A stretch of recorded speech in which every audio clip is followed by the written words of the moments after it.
ですね、今回バイオハザード6に関して So this time around on RE6, one of the main focuses was gothic horror. This concept of creating an element that really emphasized the light and dark contrast within the game.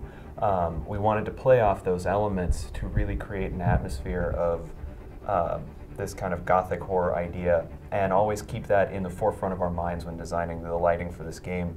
So for example, even if you're inside of an extremely dark area, there's always going to be a little bit of ambient lighting, and it's always for the purpose of expressing that horror element.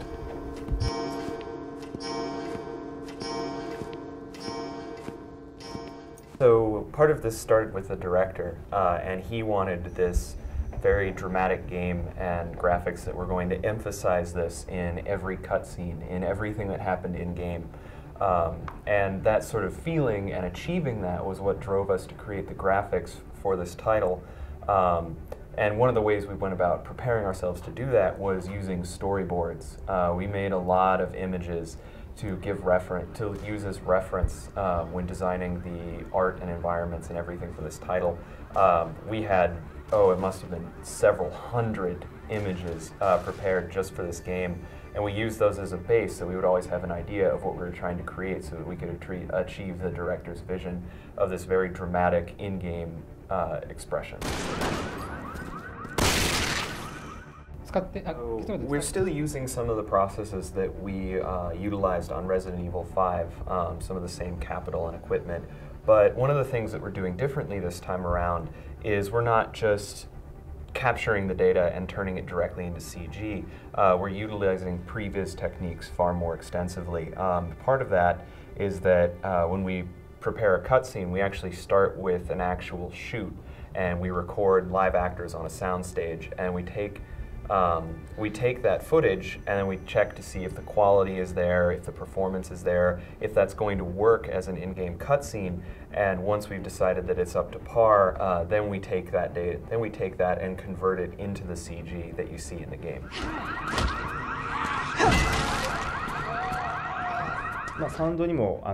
Throughout the game, depending on the situation, depending on what the story developments are, the graphics and the scenery are changing, things are altering, and so we wanted all of this to appear very natural in real time, and those are the sorts of things that kind of made an impact on the gameplay. Is these movements flowing into it, we wanted to make it look natural so that you had these very effective graphics, but it always looked exactly like it was meant to be there, like it was part of the gameplay, like it flowed in with everything else. So we ultimately wanted to make everything blend together and feel very natural, even if it was cutscene or gameplay. Wait. Calm the hell down, will ya?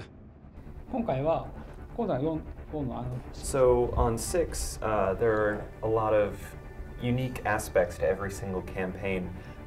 For Leon, his emphasis is horror, this kind of slow tempo, contrasting light and darkness. With Chris, it's the battlefield. And with Jake, it's pursuit, he's being chased. And so these different aspects come into play. Horror, taking on your enemies, defeating them, feeling trapped. All of these things come into play throughout the title, and so there's a lot of varied gameplay, there's a lot of variety across the product. And so what we're really hoping is that fans will play the entire thing and get that full, broad experience and truly enjoy it. That's our cue to get the hell out of here. I couldn't agree more.